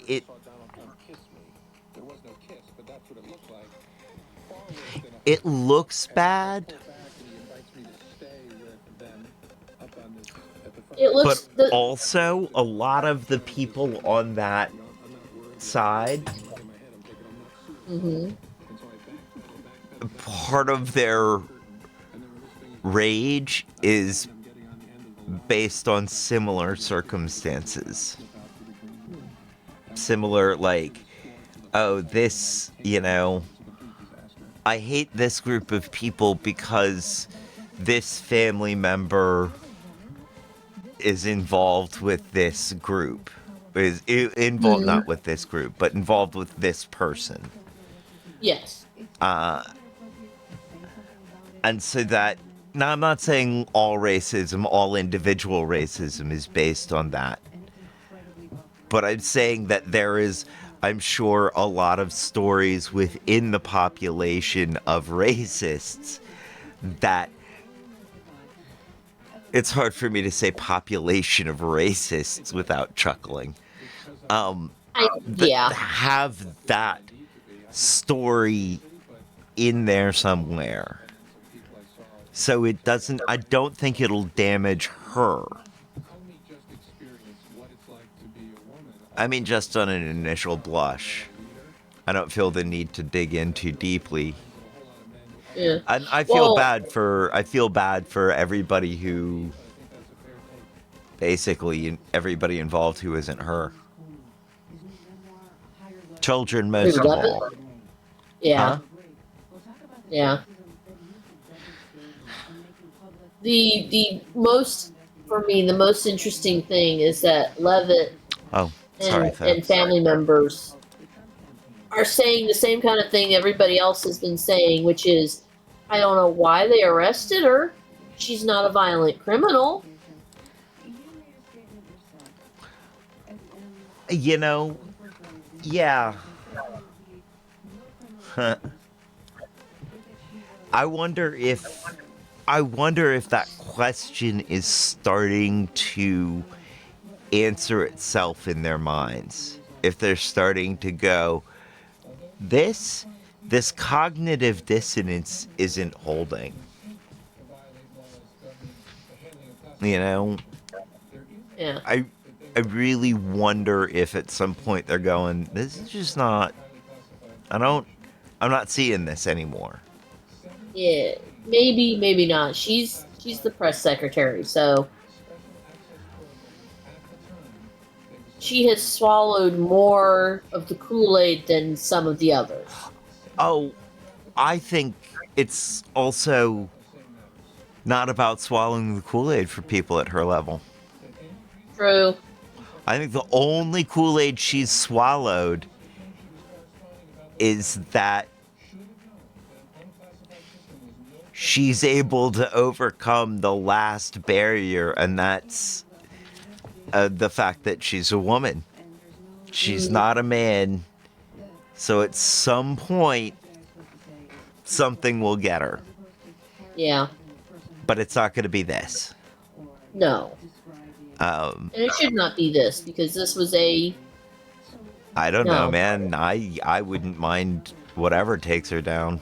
I don't like her. Yeah. I don't think she's a good person. I don't think and she's not, that's where I think she's, like, why I think she's not a good person is because I don't think she believes the lies.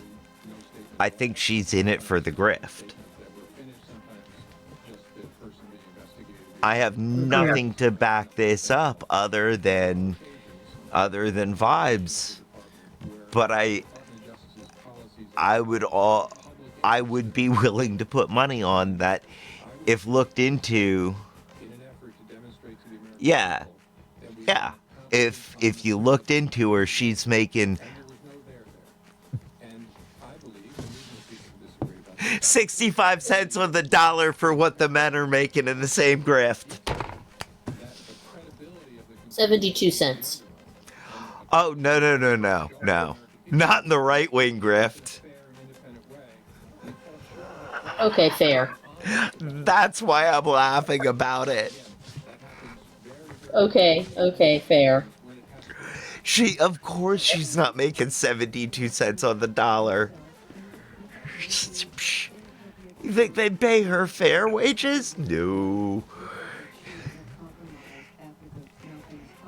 she's a believer, but she's not a true believer like MTG, you know? Yeah, which is why she's not worried about what's going on with the Epstein files. It's why she's not. Yeah. You know, she also doesn't have a constituency to please.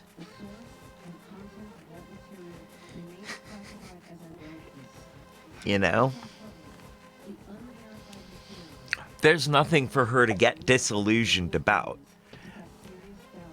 Marjorie Taylor Greene,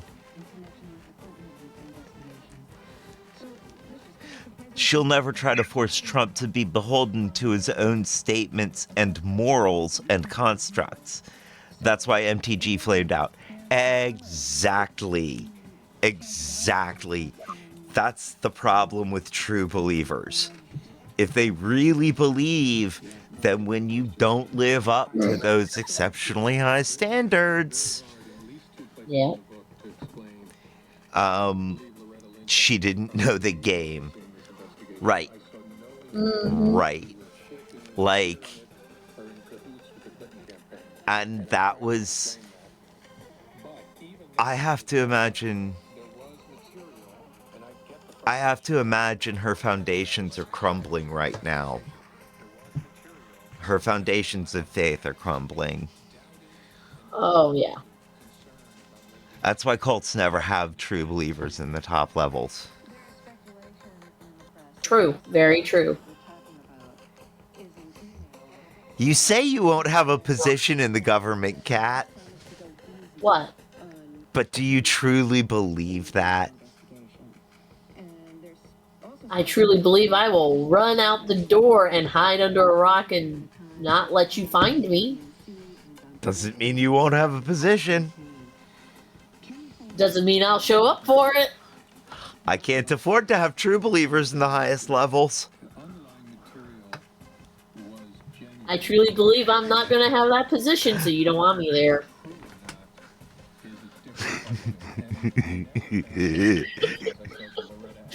I also truly believe you and I would end up doing great bodily harm to each other. But you won't be there.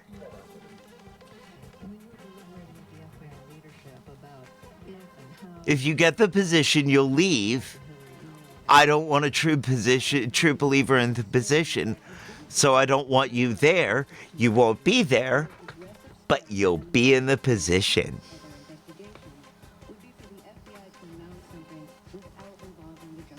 I am not going to play Schrodinger's cat of job analysis for you.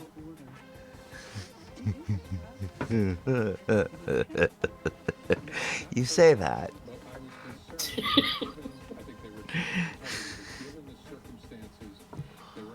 That's okay. The prophet for the religion has absolutely no faith. The religion has a faithless prophet, so.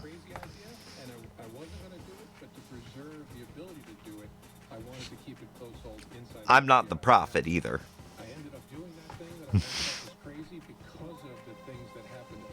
Oh no.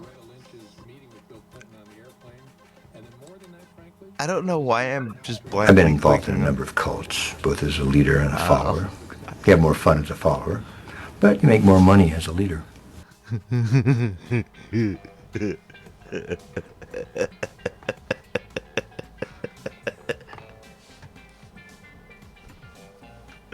There's another reason to not. Just saying. Just saying. Mm-hmm. Mm-hmm.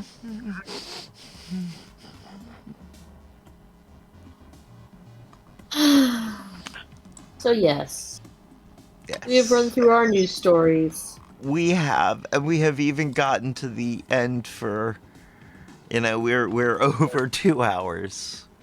We've managed to have a good length stream.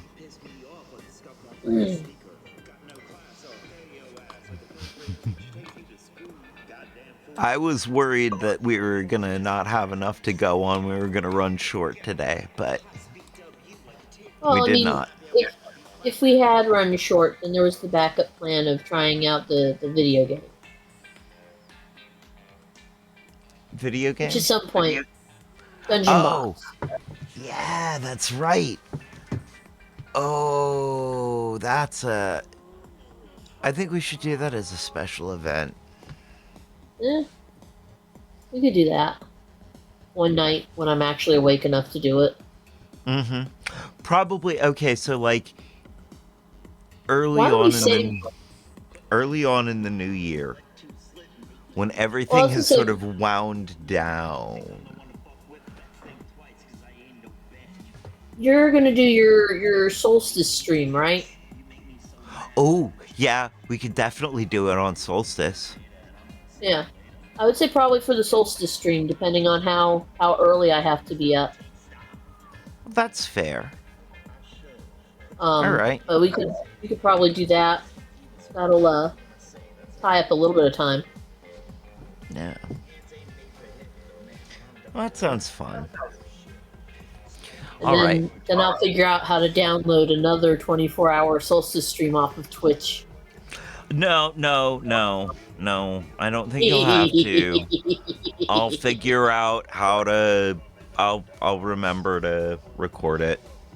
Also, You say this now, but you said this then too. yeah. Or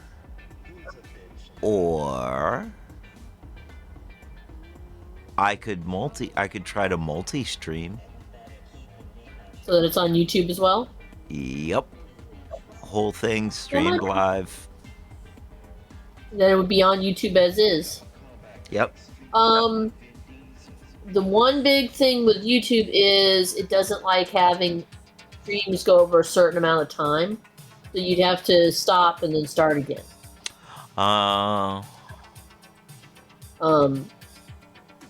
Because the Extra Life charity stream that I was talking about week before last, he had to break it up into like 4 separate chunks to do the whole thing because YouTube like gets weird after a bit and chat stops working. I also don't think I'm going to stream for 24 hours. You're not. You're going overnight, but still. I'm going overnight. I also think I may start over on the DJ channel and choose a time to go into the regular channel, maybe go back to the DJ channel, you know, and That works. if I can figure out if I can make it work, if I could do it, I could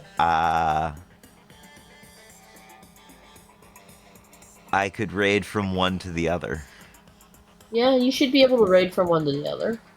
Yeah. If you're doing a dual live stream, you can just leave YouTube running as is, and then you've got people that normally see this content I'm not gonna seeing a little bit of the DJ. DJ stuff. I'm not gonna DJ content on YouTube. Okay. They're a lot more serious about their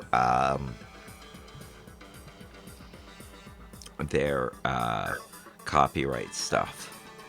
Ah, okay, fair enough. Yeah, it you know, I know people who do it, but Yeah. like, and so like, I've never gotten copyright strike. Haven't gotten Right. it yet, but I've gotten a bunch of warnings that copyrighted material could make it illegal to play in certain countries. Like Fire by Scooter. They didn't say where, but can't play it somewhere.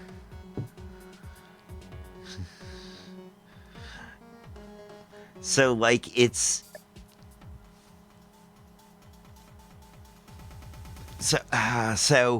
And okay, so like, also the closest I've gotten to copyright strikes is YouTube keeps mistaking the song that I've constructed. It's a good way of putting it. The cyberpunk background song. Or no, not that. Oh no, I think it does mistake that one too, but it mistakes. It also mistakes the long trance dance. Both of those get those copyright things on them on YouTube saying some artist is getting the money for this. Someone else's, it would be getting the money for this. And I'm like, Okay. huh. And like, I fought it the first time with the long trance dance. And then it happened again with the long trance dance. And like, I fought it a second time and it didn't happen, but it happened in stuff where that was in the background. And I was like, I'm just gonna cut this out of rotation. I can't, you know, if a whole bunch of stuff gets that, I'm gonna start being like, okay, look, you know, this needs to be a no. Like, what is going on? I'm using, all of the samples I'm using are in the fair use, or I have paid for them for use. Right. Like, all of the, you know, that's not actually true. There are samples that I've blatantly ripped off, but those are mostly samples of like, spoken, not music, just like clips from NPR or clips from a documentary,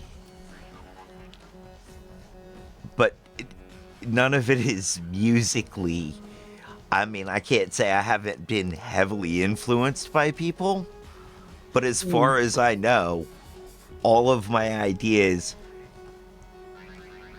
come organically out of my brain, whether through chaotic methods or planned methods. Okay. Hey, Jess McChrystal, much love. Now, I will say, you know, I do have to do a lot of construction to make my music. I am not capable of just playing an instrument, even a little.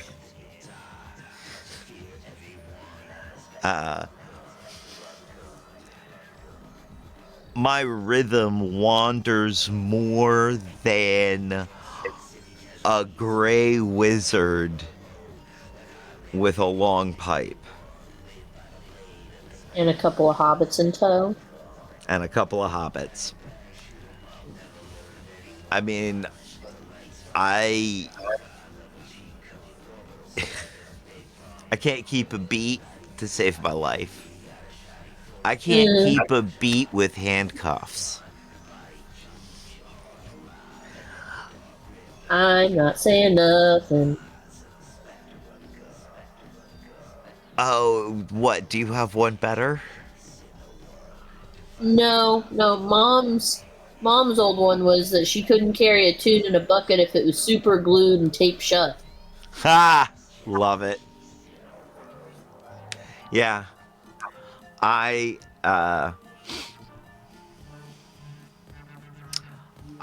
can't keep a beat.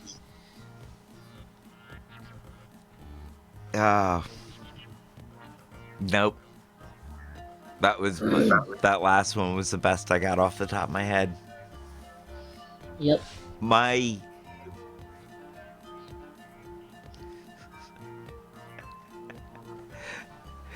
My sense of timing is so bad that my drumming takes up 3 time zones.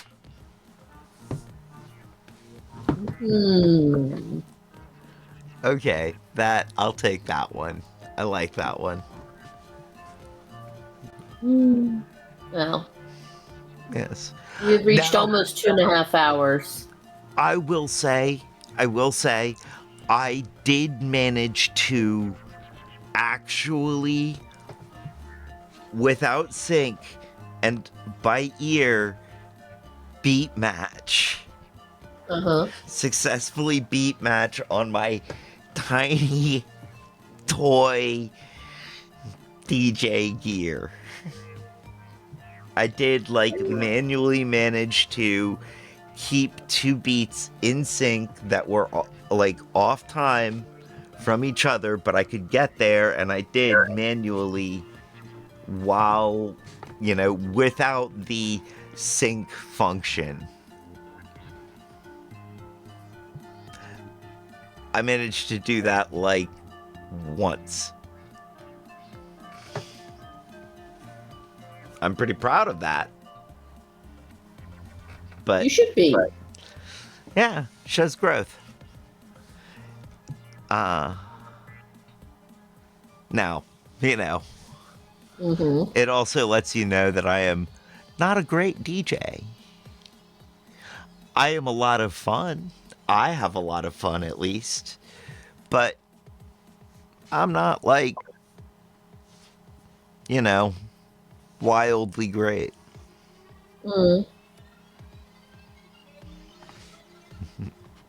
Fair enough.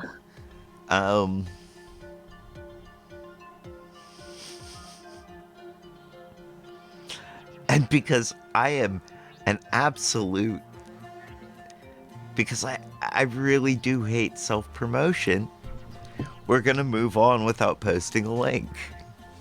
Yes, we will. Yes, we will. And this is where we say goodbye. And I go get more tea. This is where we say goodbye, and you go get more tea. Thank you for being here, Kat. Much appreciated. Much love. Have a good evening. Thank you, all of the audience. Thank you, Just Me Crystal. Thank you, Maddie Holmes. Big thanks, Maddie, for talking. For contributing and chatting with us. Yes. Thank you. That's what she said. Thank you, Kingsways, Kush Gang. And thank you, Chris into 386. And even though I know you're not here, even though you might be listening, thank you very much, Peanut Gallery, aka Chaotic Techno Wizard. Thank you, everybody. Stick around for the raid. Now is the time on the show when I say, as they say around here, 2 up, 2 down, VA, double deuces. We're out, y'all.